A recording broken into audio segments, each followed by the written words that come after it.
Hey everybody, it's Joe from greenlightsound.com, and today we're going to go over a really simple technique for testing what plugins are adding to your signal, specifically plugins that generate some type of harmonic information, especially by doing a simple null test. And what I mean by a null test, if you're not familiar with it, is this. If you have two identical pieces of audio and you flip the polarity on one of them as they are both playing at the same time, they will completely null and cancel out. You will hear no audio coming through. If you do that and insert a plugin on one of the channels, you will only hear what the plugin is doing to the audio without sort of the core of the audio being there. So what the plugin is adding itself is the leftover stuff outside of what's being nulled. One of the little caveats about it, though, is what you will often hear is super quiet.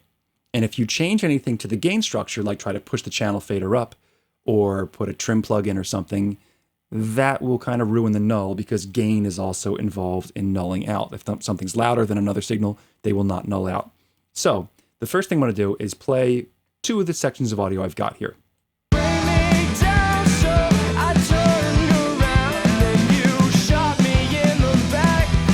Here's print number 2.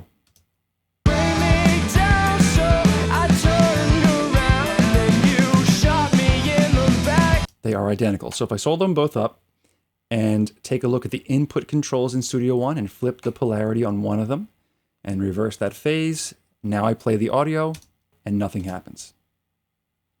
You can see both channels have their audio working in the fader. They're both soloed up. There is nothing happening because they are canceling out. They're nulling out.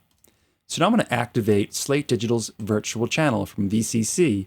And the reason I picked this one is because it's got 6 different modes of modeled consoles to look at. And you can hear exactly what's happening with each.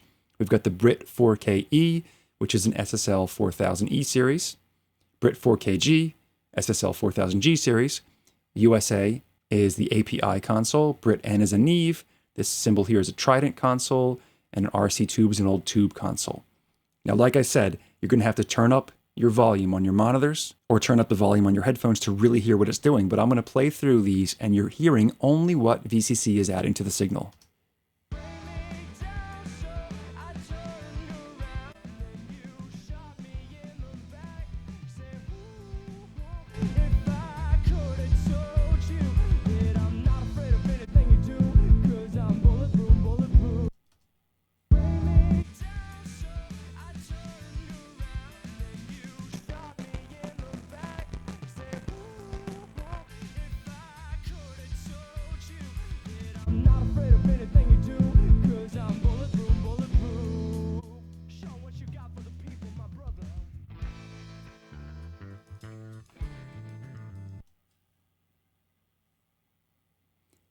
So going through all 6 of those, you can hear they all sound very different, what's being added to the signal.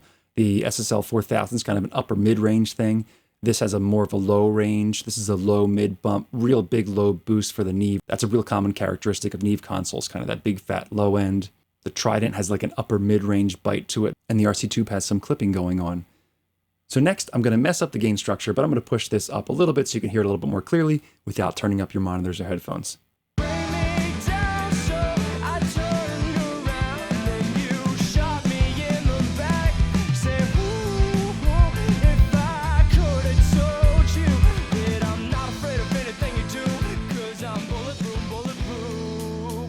So in that case, you're hearing mostly what the channel is doing, but also a little bit of difference because of the gain structure being different.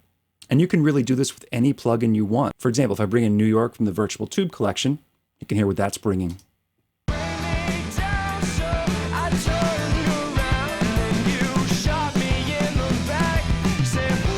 And that's exactly what it's adding to your mix, plus the gain's a little hot. Now, what I mean by that gain being high is if I bring the mix down to 0, it should null again normally.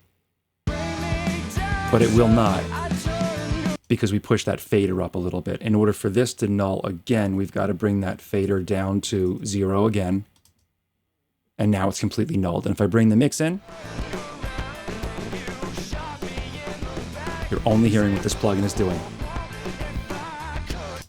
So there we go. If you want to hear what plugins are adding to your signal, especially harmonic generating plugins, this is a really simple way to do it. Print 2 pieces of audio, flip the polarity on one of them so they null out, insert the plugin on one of the channels, and you will hear what that plugin is adding to your signal. If you have any questions or comments, Let me know in the comment section down below. Don't forget to subscribe if you haven't done so already, so we can keep you in the loop as to what's coming up next, and I'll see you in the next one.